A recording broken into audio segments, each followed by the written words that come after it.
Amalgama, un espacio en donde 6 amigas se conectan a través de experiencias e ideas, construyéndose unas a otras y a las que pueden escuchar mientras evolucionamos con el mundo.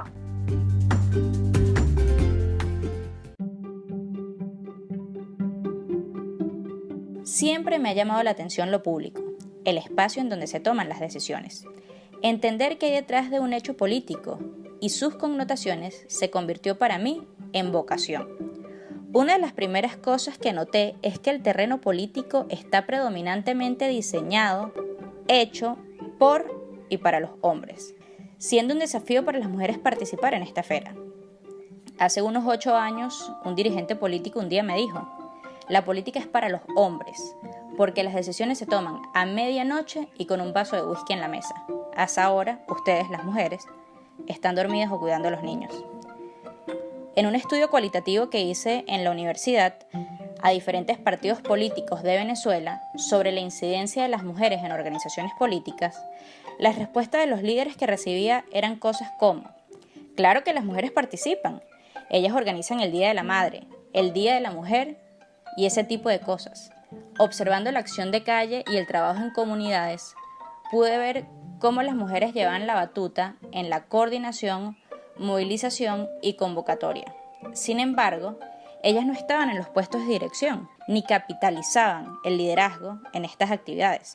De manera que me di cuenta que la participación de las mujeres era algo mucho más complicado de lo que imaginaba y que había una larga brecha en la democratización, en el acceso a oportunidades. Al llegar a hacer unas pasantías en la Organización de Estados Americanos y al escuchar tantas mujeres del continente reafirmando esta situación, me di cuenta que no era una situación nada más de Venezuela, sino que era una situación generalizada de inequidad de acceso en la región y que es una lucha hacia el reconocimiento, goce y ejercicio de los derechos de la mujer. Sin embargo, quiero decir que no todo es oscuro. Desde mi percepción, esta es una lucha que vale la pena emprender y que hay un espacio para la participación. Hay mujeres que han llegado a ser presidentas en varios países de América Latina. Esto significa que muchas más podemos. Para esta conversación, invitamos a una persona que para nosotros es inspiración y modelo a seguir. Ella es Betilde Muñoz, venezolana, maracucha, jefa del Departamento de Inclusión Social de la OEA y fundadora de la Red de Politólogas No Sin Mujeres. Bienvenida, Betilde. Un gusto que estés aquí con nosotras. Gracias, Mariana. Estoy feliz de acompañarles en este podcast. Bueno, creo que has hecho una excelente introducción a un tema que nos tiene que preocupar a todas, a todos los que abogamos por los derechos de las personas en general y también por la democracia, porque una democracia sin mujeres es una democracia incompleta y no queremos democracias incompletas porque eso se traduce en que la gente no va a tener acceso a sus derechos. Yo quisiera quizás comenzar con algunas reflexiones sobre este tema que tú planteas en esta oportunidad, comenzando con una visión del panorama regional de representación de las mujeres en América Latina. Creo que tú has ilustrado algunos de los obstáculos que las mujeres enfrentan, pero sí, en efecto, vemos que las mujeres son 50% de la población, son 50% del electorado, es decir, de las personas que están en los registros electorales aptas para votar. Y según estudios también que han venido estudiando el comportamiento de los partidos políticos, las mujeres también tienden a ser la mitad de la militancia de los partidos políticos. El tema es que cuando vamos a ver entonces la representación de mujeres en los espacios de poder, que tú muy bien mencionabas, encontramos que no es equivalente este 50, 50 y 50 en representación paritaria, que es el término que se utiliza en los espacios de influencia. Es decir, hablamos de una pirámide de representación donde las mujeres usualmente están en la parte de abajo y a medida que se van cerrando se van como aumentando la jerarquía, las mujeres empiezan a ser excluidas. ¿Qué explica esta subrepresentación de mujeres en espacios de poder? Obviamente estamos hablando de una situación estructural de valores, estereotipos, comportamientos, actitudes e incluso prejuicios que asignan a la mujer un rol en lo privado. Es decir, las mujeres tienen la función de cuidar a la familia, de atender las cosas de la casa y, por tanto, a la hora de participar en partidos políticos e incluso como son percibidas por el electorado, que últimamente es quien decide quién gana, tienen dificultad en darle esta apertura a una mayor representación de mujeres. Entonces tenemos ahí una gran dimensión que es social, que es estructural y que obviamente requiere cambios de comportamiento y cambios sociales. Pero yo quiero hablar de tres techos que nosotros con otros colegas hemos venido investigando y hemos mapeado que tienden a explicar esta subrepresentación. Quiero hablar de techos de cemento, techos de cristal y techos de dinero. Cuando nosotros nos referimos a techos de cemento, estamos hablando de barreras autoimpuestas por las mujeres, percepciones que nosotras mismas como mujeres nos ponemos a la hora de pensar en, después de haber sido 20 años militante de un partido, ¿me animo o no me animo a pedir la candidatura y que me metan en esa lista? Entonces, obviamente está vinculado a lo que hablaba primero de los valores socioculturales, porque no solamente lo tienen los hombres, las mujeres también lo tenemos y es un tema de cambiar y hacer el switch de esta manera de ver el asunto, ¿no? Entonces cuando hablamos de techos de cemento, son limitaciones autoimpuestas que nos impiden pensar en que nosotros, si un hombre no necesitó 20 años de militancia y de una vez lo pusieron en la lista, porque estoy yo pensando y repensando si debo entonces pedir el espacio. Y aquí os quiero tocar en algo que es más mainstream, está más en la conversación por fuera de nosotros, ¿no? Y nosotras que hacemos ciencias políticas, que es el síndrome del impostor, ¿no? O el síndrome de la impostora, que el libro Lean In de Sheryl Sandberg, que fue CEO en Facebook, claramente mapea, y es todas estas dudas que tenemos a la hora de dar una presentación, todas estas dudas que tenemos a la hora de pedir que nos incluyan en una misión de trabajo, todas estas dudas que tenemos a la hora de que nos metan en la lista de candidaturas al electorado. El segundo techo que quiero también mencionar es los techos de cristal, que se ha utilizado mucho desde las ciencias sociales e incluso desde la economía, que se refiere a esas barreras y obstáculos que no le puedes poner el dedo. O sea, no están escritas en ningún lado, no tienen un nombre, sino que poco a poco en la dinámica de acción pública limitan que las mujeres pasen de esa pirámide, ¿se acuerdan de esta pirámide que les hablaba? De la base a los puestos de liderazgo.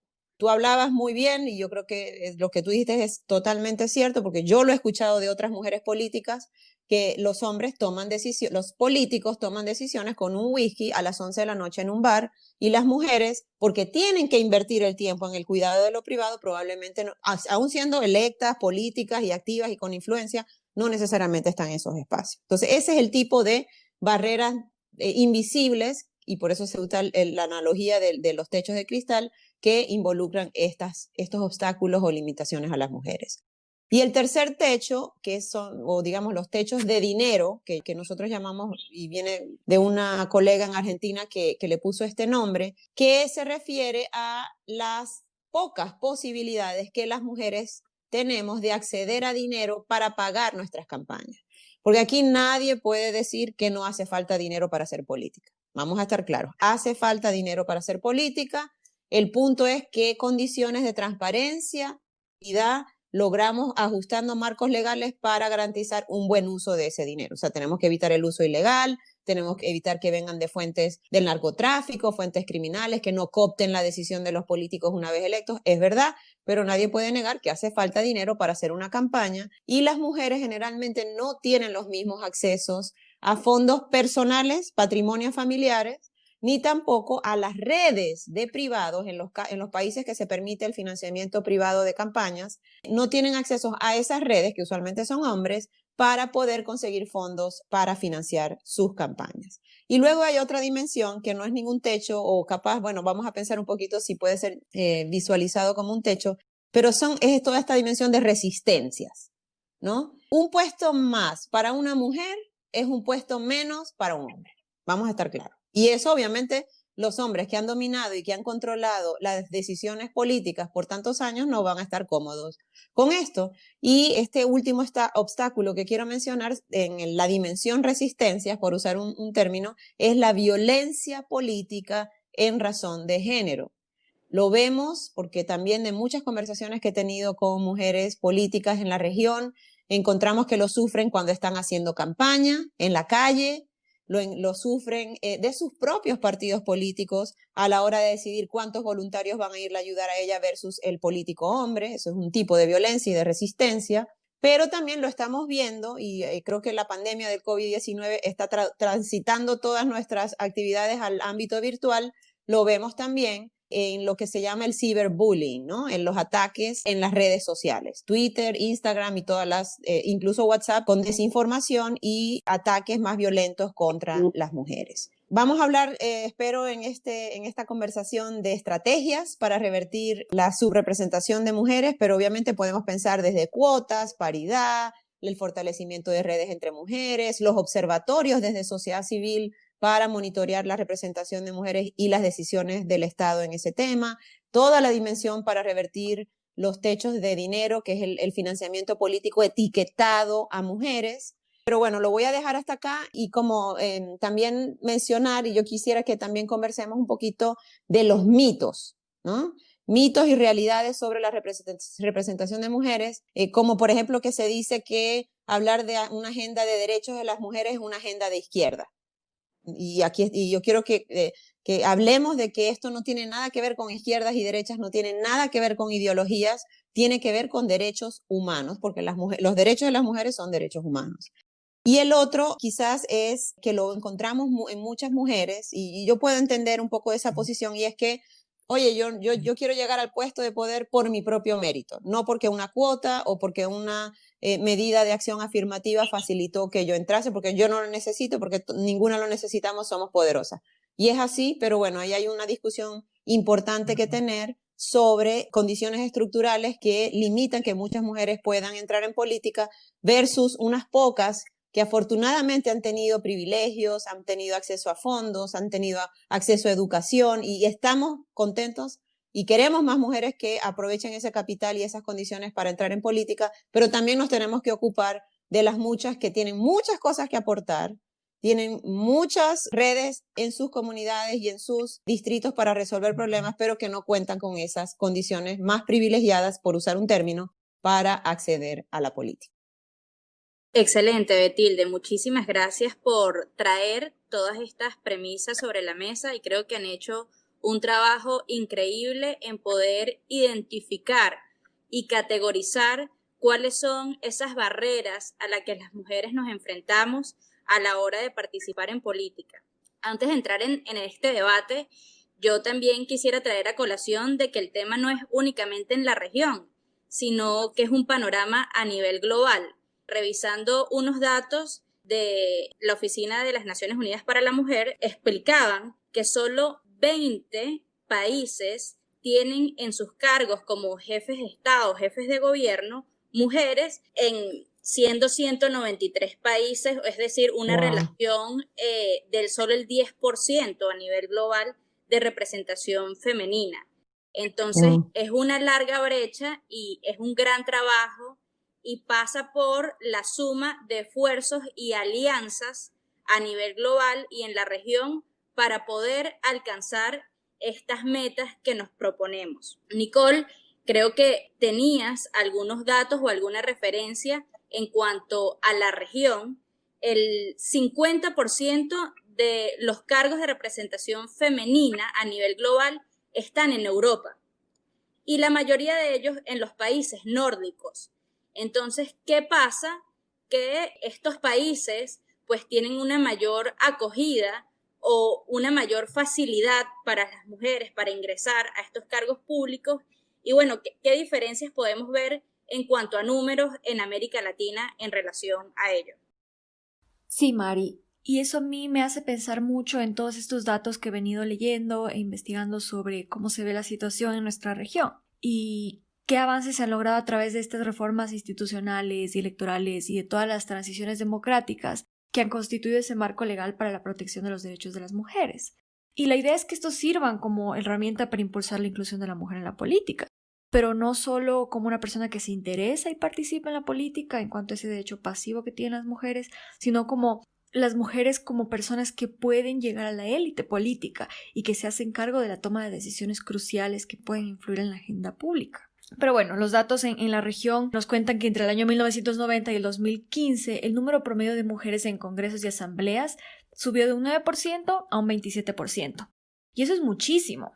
Pero bueno, estamos hablando también de 26 años de diferencia. Y no llega al nivel que deberíamos esperar del 50%, como Betty nos estaba contando, esto de un 50% de mujeres, un 50% del electorado. ¿Y por qué no estamos consiguiendo eso también a nivel de representación legislativa? Bueno, sin embargo, las buenas noticias son que para el año 2016, en Ecuador, México y Nicaragua, el 40% de las legisladoras eran mujeres. Y esto nos da un mejor panorama de lo que está sucediendo en cuanto a los avances que podemos hacer, porque está mucho más cerca de ese 50%, que ese es el ideal al que todos estamos aspirando. Sin embargo, si nos ponemos a pensar que la mayoría de los países en América Latina han adoptado leyes de paridad para incluir a las mujeres, entonces no estamos viendo los resultados que demuestren que esto de verdad está funcionando. Y aquí es donde viene mi tema con la relación entre los esfuerzos que nosotros como ciudadanía o que las élites políticas pueden hacer a nivel institucional, reformando y promoviendo leyes, y también esos esfuerzos que nosotros tenemos que hacer a nivel social y cultural, sobre todo de cultura política, para nosotros de verdad encontrar los resultados que se esperan a través de estos cambios institucionales. Y aquí me llama mucho la atención la situación de Brasil, porque bueno, Brasil y Guatemala son los países en donde hay menor representatividad de mujeres en el poder legislativo.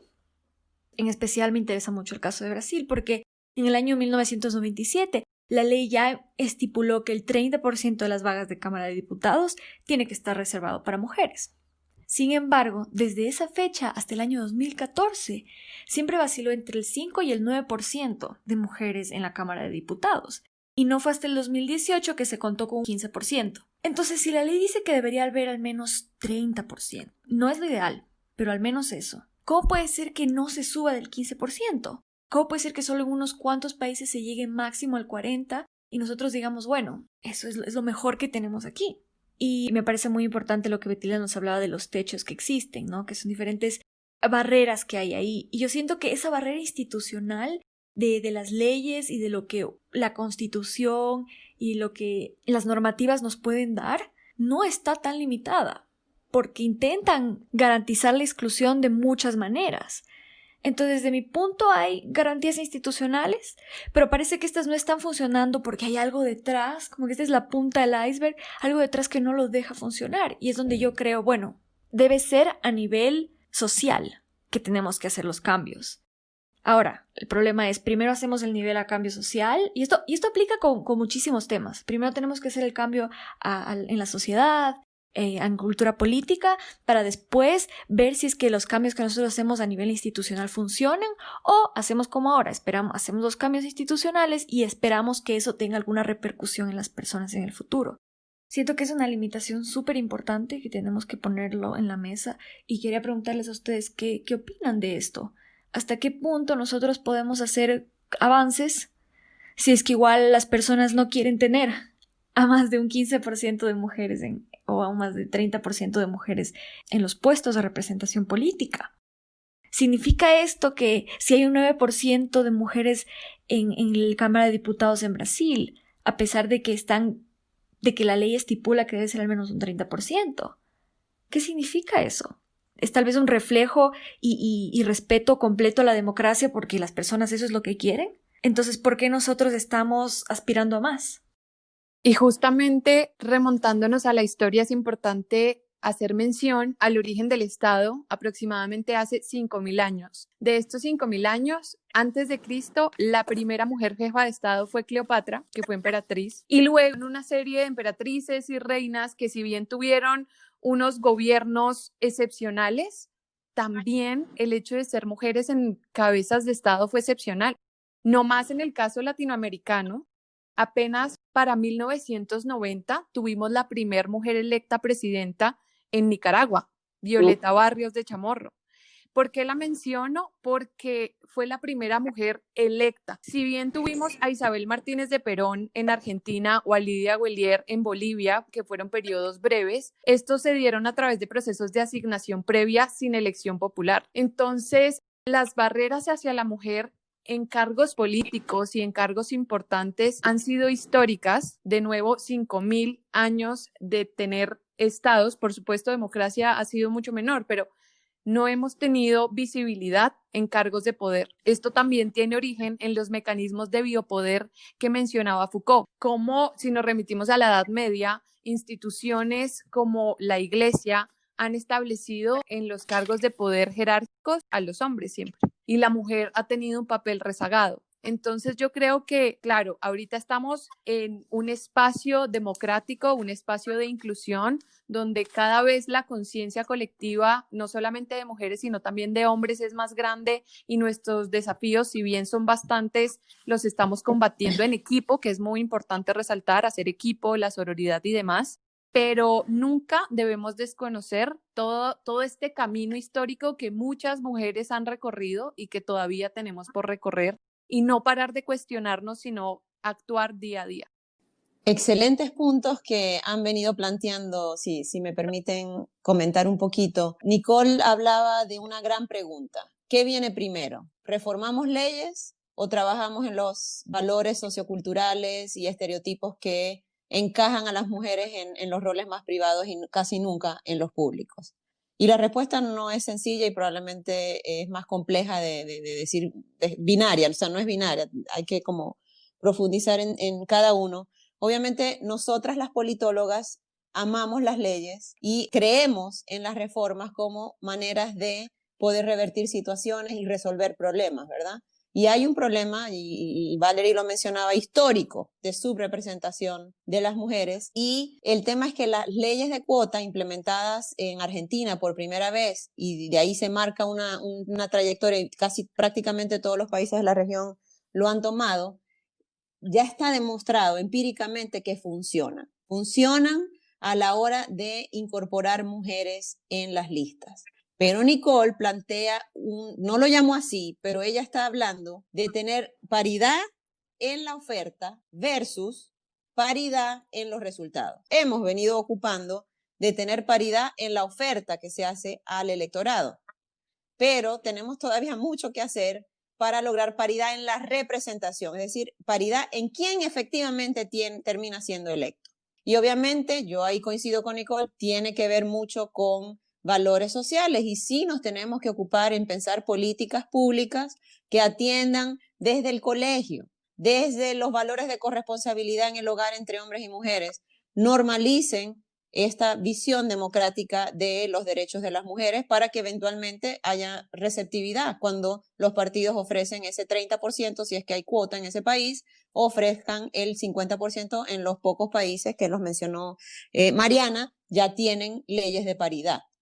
Entonces sí, es como multidimensional y hay que atender diferentes como aristas. Hay países que ya están hablando de paridad, de hacer leyes de paridad en los resultados, dándoles incentivos económicos a los partidos que logren posicionar más mujeres en el Congreso. Eso ya está pasando. Y en algunos países, el caso más emblemático es el de Ruanda, después de la tragedia que tuvieron, que en las leyes incorporaron 50% de asientos reservados en el Congreso para mujeres, y eso sirvió de base para ahora que sea uno de los países con mayor representación de mujeres. Y quiero hacer como la conexión en esto que tú hablas, Nicole, de lo cultural y las leyes que, bueno, que a veces decimos, ¿por qué no están haciendo más? ¿Por qué no están logrando más? Hay un caso muy interesante que es el de la India, donde se aplica la cuota rotativamente. No es una cuota que va a todas las circunscripciones al mismo tiempo, sino que van como turnándola. Y unos colegas en Harvard University han hecho un estudio súper interesante, porque esto permite medir qué pasó antes y qué pasó después, porque ya después la dejan de usar, después la vuelven a usar. O sea, para el tema de experimentos es como el caso perfecto para estudiar. Y ellos estudiaron actitudes de los padres y madres sobre las expectativas de sus hijas una vez se pasó la cuota por su distrito. Y que salieron mujeres electas en los cargos de posición pública, de posiciones de poder.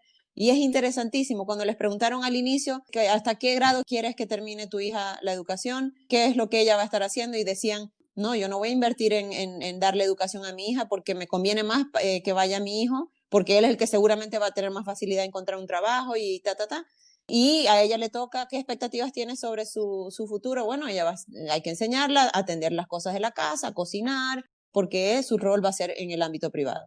Después de rotar, de que se aplica la cuota, vuelven a evaluar percepciones de los padres y madres, y es una cosa diametralmente opuesta. Entendieron, o digamos, tuvieron en el imaginario que las mujeres también pueden tener espacios de poder, y ya se hablaba de que en esas evaluaciones los padres ahora decían, no, que vayan y que determinen la educación. No, claro que hay que invertir en que ellas también puedan tener estos accesos. Entonces, perdón, hay un tema ahí interesante de que las reformas legales, los cambios institucionales pueden también tener un impacto en valores sociales y expectativas y estereotipos sobre las mujeres. Llama muchísimo la atención la relación que puede tener los cambios en los paradigmas institucionales en los valores y expectativas sociales.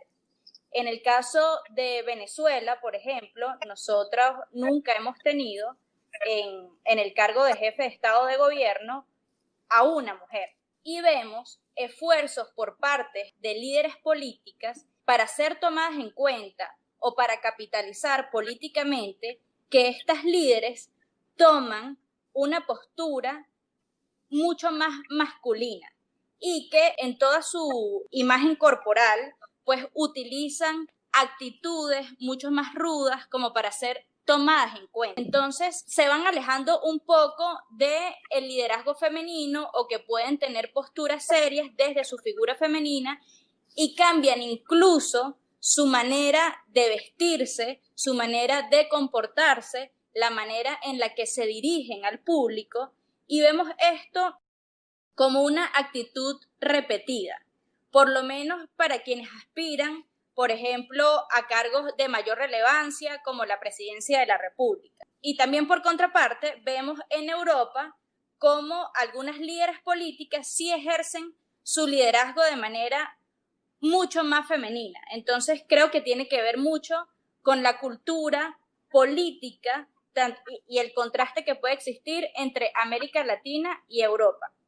Entonces, yo lo que quisiera traer a debate o a colación en la mesa es el tema de la masculinización de la política y si verdaderamente en nuestra región tiene más chance, mayor oportunidad de acceder a cargos públicos una mujer que tenga estas actitudes un poco más rudas y que en su imagen pública se presente de manera más masculina.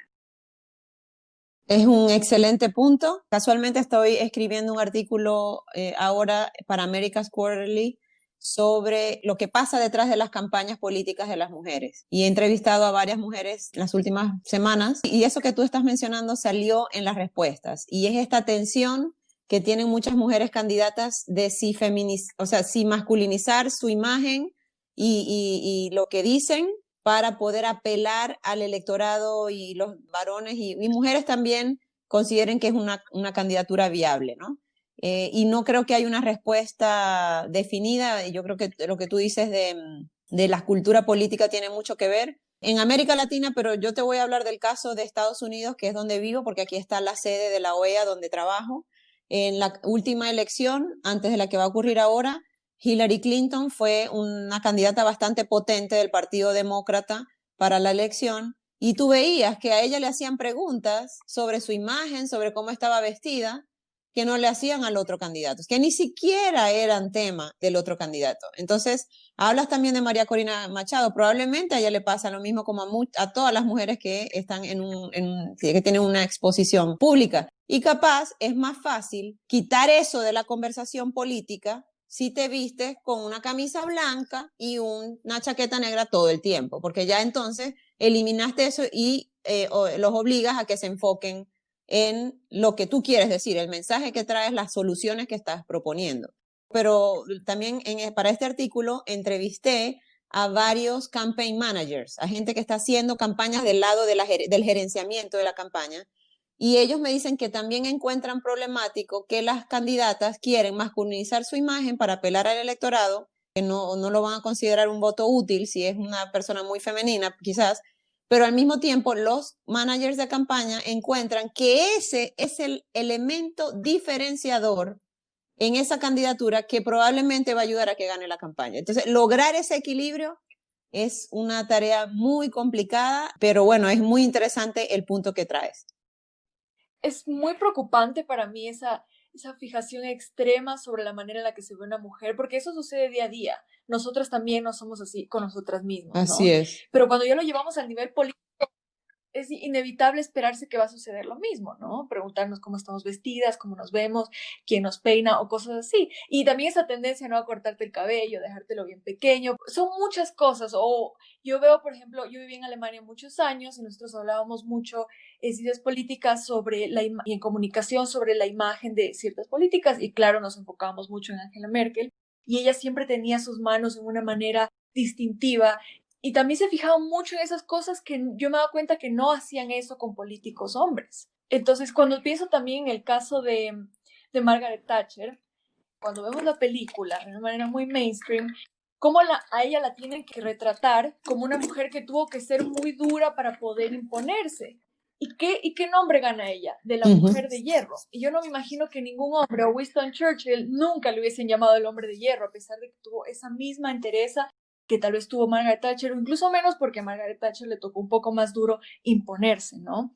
Entonces yo creo que esa fijación extrema no va con el tema de cómo tú te ves y lo de la masculinización, sino que además tienes que ganarte adjetivos que un hombre nunca se ganara, ¿no? De que eres muy bossy o muy mandona o muy dura, lo mismo le pasó a Dilma Rousseff cuando estaba en la presidencia en Brasil, siempre había se escuchaba de manera un poco oficial de que ella era muy mandona o que los problemas que ella tenía, que lo que le llevó incluso al impeachment era porque ella quería maquillar números, porque nunca supo lidiar con su team de trabajo, o sea, era una cosa que independiente de que si es verdad o no eso, es la manera en la que nos retrata, o bueno, retratan a las mujeres en la política.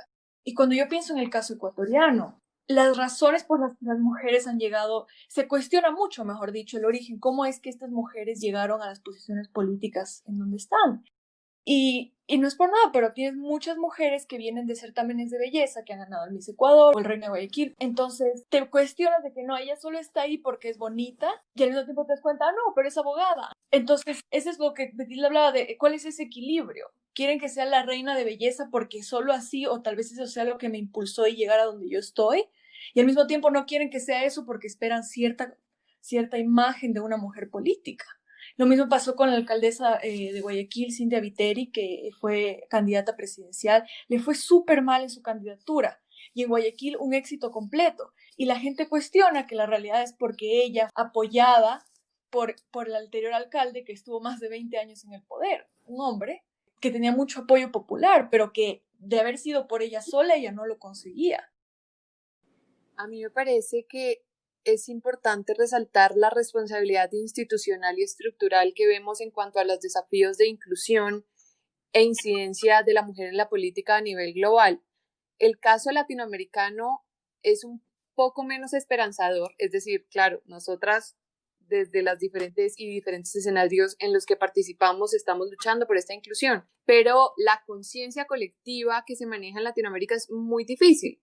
Bien hablaba Betilde sobre el techo de cristal y este término fue acuñado en 1978 por Marilyn Louden, quien argumentaba que estamos en una cultura donde la mujer no asciende debido a que se obstruyen las aspiraciones y no se fomenta la equidad para las oportunidades. También es importante resaltar que para que una mujer pueda llegar a cargos de poder, no solamente políticos, sino en diferentes empresas e instituciones, primero deben demostrar más méritos, grados educativos superiores, más títulos, mayor jerarquía, luego demostrar que de verdad son aptas para ejercer en estos cargos, la credibilidad de sus capacidades, emparejado a problemas que tratamos por falta de liderazgo, a veces jóvenes de ambos sexos, y todavía las mujeres deben pagar altos precios personales como la maternidad tardía o un menor número de hijos, rupturas matrimoniales o soltería. Y son factores que no se tienen en cuenta, que no se discuten o que a veces se dan por sentado en las discusiones globales, porque no nos limitamos solamente a un escenario, sino que lo hemos traducido en todos. Yo quería contar el caso colombiano donde a partir de 2018 se eligió la primera mujer vicepresidenta, que es la actual Marta Lucía Ramírez. Y sí es algo que debemos celebrar, pero a la vez debemos analizar que esta mujer ya se había lanzado para presidenta en otras ocasiones. Como en una forma de alianza política le dicen, está bien, te vamos a permitir llegar a lo que más podrías llegar y es ser vicepresidenta. Tómalo, déjalo. Por supuesto lo toma porque también hay algo que es la responsabilidad social, no es solamente personal, ¿sí? Es como tengo la oportunidad de llegar a un cargo de poder a partir del cual puedo desplegar un gran trabajo para la región, pero estudiando sociológicamente la otra parte es ¿por qué vicepresidenta? Es decir, ¿por qué no podemos tener un país donde haya una presidenta mujer? En el caso de mi universidad, que es la Universidad del Rosario, ha sido la que históricamente ha educado a los presidentes. Han salido 28 presidentes, todos hombres.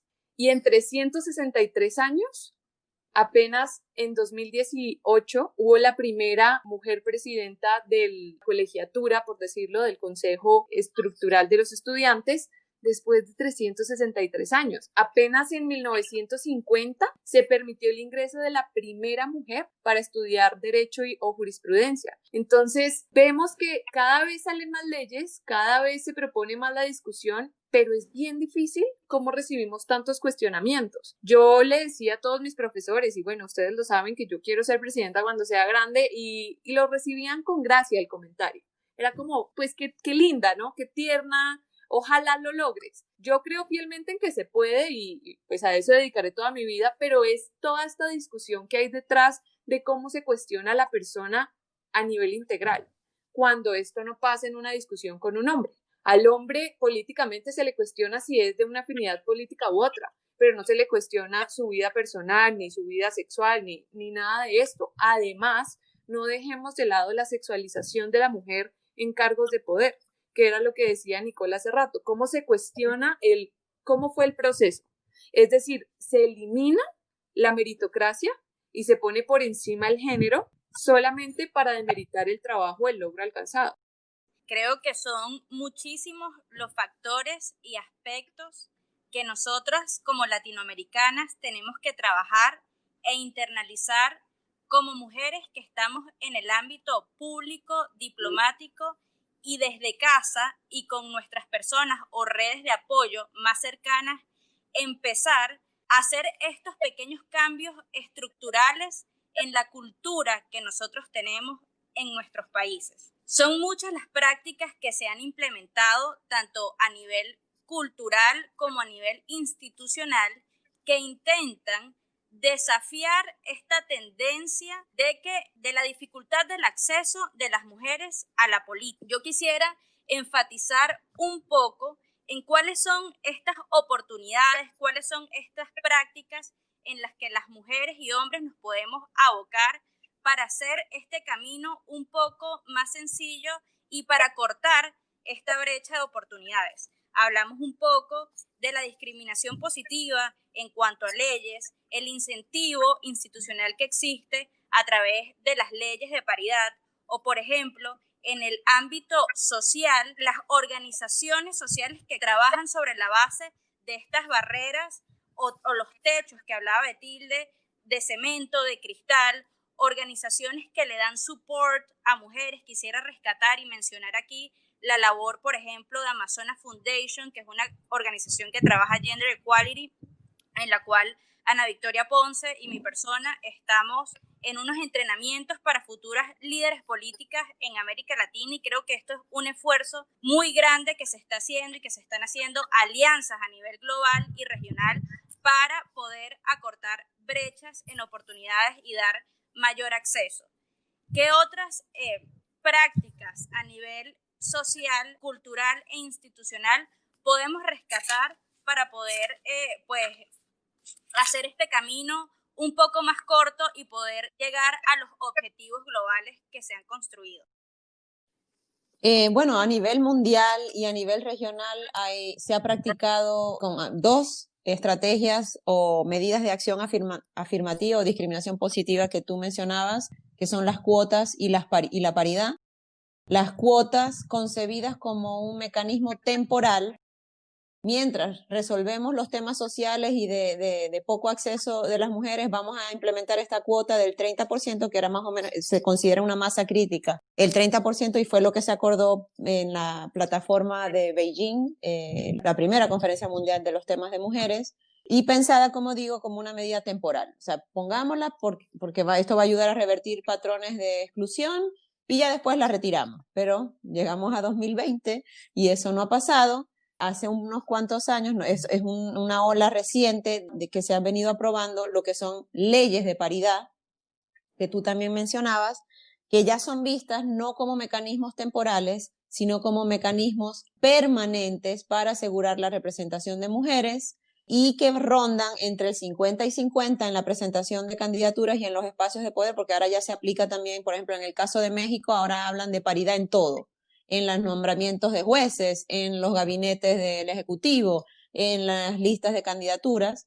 Y cuando decimos que es un mecanismo más permanente es porque ya incluso está a nivel constitucional. Y eso tú lo decías al inicio, Mariana, de la conversación, ¿no? Ya se está convirtiendo esta visión paritaria de la democracia en parte del contrato social en los países de la región.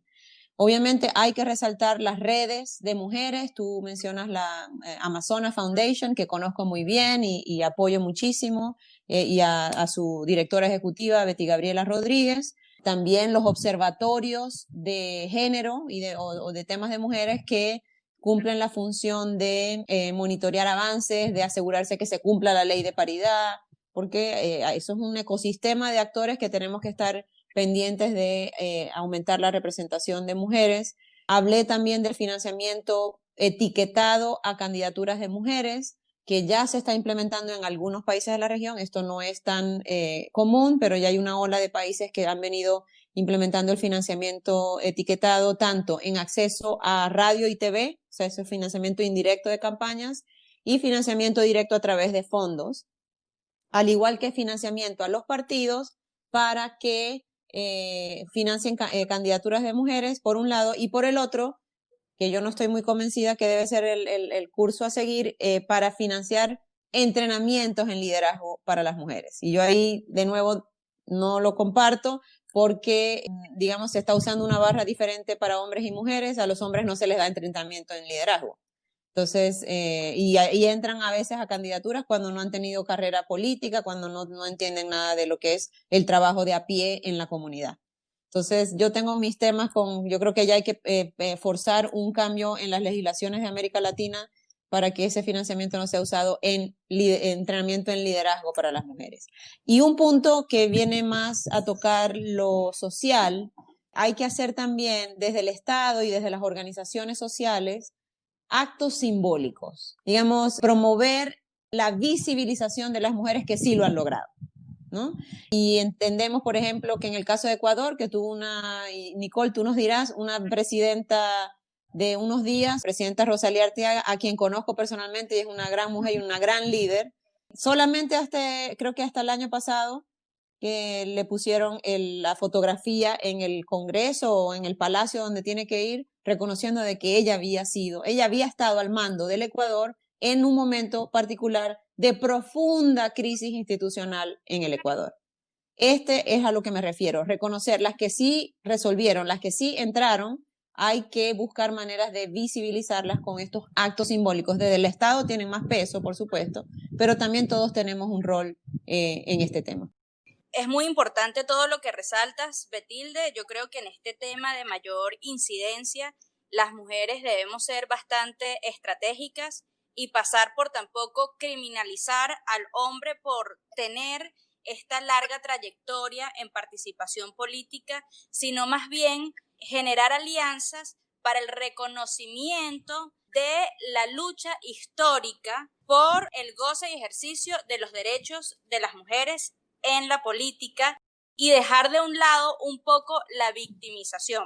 Yo creo que hay que ser estratégicos en áreas, por ejemplo, como que las mujeres podemos hablar de políticas de seguridad y defensa, las mujeres podemos hablar de política exterior o de otros temas. La diversificación de los temas en las mujeres es muy, muy importante porque no solo nos podemos quedar en leyes de paridad o en equidad de género, que sí es importante resaltar y que sí es importante visibilizar y hacer bastante enfáticas a nivel narrativo para desnaturalizar esas barreras que han sido impuestas. Creo que también es importante en diversificar y formarnos en estos temas tan importantes y relevantes. Creo que también el trabajo desde casa y las políticas públicas a nivel de educación son fundamentales. Es un trabajo que va a llevar muchísimos años, sin embargo, creo que estos pequeños pasos y también en los diferentes niveles públicos, creo que hay que incorporar en la agenda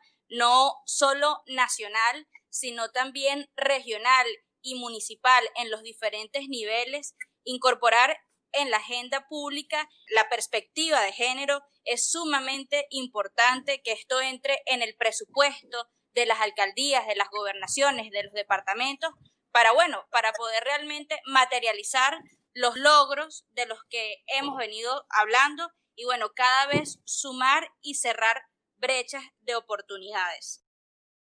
¿Sabes qué? Me parece muy interesante que mencionas esto de la victimización, porque siento que victimizar es muy reduccionista, porque ignora muchos otros factores que hay de por medio, que las mujeres no son víctimas, simplemente que nos quita un poco de responsabilidad cuando decimos que somos víctimas. Y eso creo que es un problema en muchos temas sociales, ¿no? El tema de victimizar o el de criminalizar al género opuesto. El tema del reduccionismo me recuerda a una de las cosas que Betilde mencionó en su introducción, y era sobre este mito de que la lucha por incluir a la mujer en la esfera política es una lucha de izquierda. Y esto ya lo hablamos un poco en el tema de polarización, y a mí me interesa mucho entender a nivel cognitivo cómo el ser humano funciona con estrategias políticas y estereotipos, y yo les comenté que eso era algo muy natural, que nosotros tengamos que encasillar todo en algo, y es muy dañino que nosotros decidamos de que ciertas luchas son solo de derecha, cuando hoy, si lo digo así, en 2020, la línea que divide la derecha y la izquierda es tan difusa que la única manera que vamos a decir él es derecha e izquierda es cuando empezamos a comparar a Hitler y a Marx. Porque es tan difícil pensar que este tipo de luchas sociales son de izquierda por el simple hecho de que se van un poco en contra de lo que los conservadores tenían en mente o algo, pero yo, porque tengo bastante contacto con personas muy conservadoras, yo sé que muchos de ellos están conscientes que esa lucha no discrimina del un lado o del otro. Y es lo mismo que pasa con el medio ambiente. Lo del medio ambiente no es una lucha de izquierda. Y pasa lo mismo con las mujeres. Siento que tenemos esa necesidad de romper con estos reduccionismos que, si bien son naturales del ser humano, uno prefiere siempre encasillarse en estereotipos para entender la complejidad del mundo, son más dañinos para nosotros. Y yo creo que empezando con estas conversaciones y visibilizando, por mucho que le moleste a las personas que les moleste, es necesario para dejar los reduccionismos de lado. Estamos también en un momento histórico en el que estamos rompiendo paradigmas, desmitificando situaciones y desestigmatizando. Ya que traes lo del reduccionismo, quiero resaltar que es muy importante y es nuestra responsabilidad y deber en este momento y en esta coyuntura social transformar la narrativa hacia la posición de la mujer y su rol en la sociedad. Si bien ha sido limitante, cómo romper todas estas esferas, romper todos estos techos de cemento, de cristal y demás que ya mencionamos para transformar la realidad. La realidad se crea a partir del lenguaje. Entonces, cómo desde nuestras comunidades pequeñas, desde las organizaciones y demás lugares en los que estamos, podemos crear toda esta incidencia. Por último, quiero resaltar una iniciativa que me gusta mucho y se llama She Should Run. Se enfoca, y he participado en esta aproximadamente hace 6 años, en fortalecer que más mujeres se lancen a esferas democráticas, porque lo que se propone es, entre más mujeres se lancen, más mujeres llegan y más mujeres van a representarnos. Entonces vamos a eliminar esta barrera de la baja o casi poca representación que tenemos. Y una reflexión final es dejar de eliminar y anular al interlocutor. Ahora que tratabas del reduccionismo, esta es de clasificar la lucha femenina en izquierda y la lucha por el medio ambiente en izquierda, es una propuesta no de derecha, es una propuesta social de anular la discusión y a los interlocutores. Para cerrar, yo quisiera quizás hacer 2 invitaciones o llamados a la acción. Por un lado, que todas las que estamos aquí, todos los que escuchan, hombres y mujeres, nos pongamos los lentes de género en cada aspecto de nuestra vida, porque por lo menos a nivel muy personal, yo tengo una hija, un hijo, y tengo que estar todo el tiempo chequeándome a mí misma de no perpetuar estereotipos, no perpetuar roles. Ellos también se conviertan en agentes de cambio cuando les toque entrar a la vida pública y liderar. También lo hago con mi equipo, en el trabajo que desempeño en la OEA, y lo trato de hacer en cada oportunidad que se me da. Y creo que todos tenemos una obligación, una responsabilidad de democratizar este acceso a espacios de poder. Así que ese es mi primer llamado. Y el segundo, y ya ustedes lo han venido mencionando, que esto no es una agenda de mujeres solamente. Es una agenda de hombres y de mujeres, es una agenda de todos, porque al final, si logramos mayor democracia, mayor acceso a derechos de todas las personas, incluidas las mujeres, es una agenda donde ganamos todos. Entonces, esos serían mis dos mensajes. Excelente, Betilde. Muchísimas gracias a todas por su participación. Y muchas gracias a nuestros oyentes por escucharnos. Nos vemos en una próxima ocasión. Chao. No se olviden de seguirnos en nuestro Instagram, @amalgamashow. Aquí los esperamos para el próximo episodio. Sueños, realidades y un mundo de posibilidades compartiendo desde nuestra mesa hasta sus dispositivos.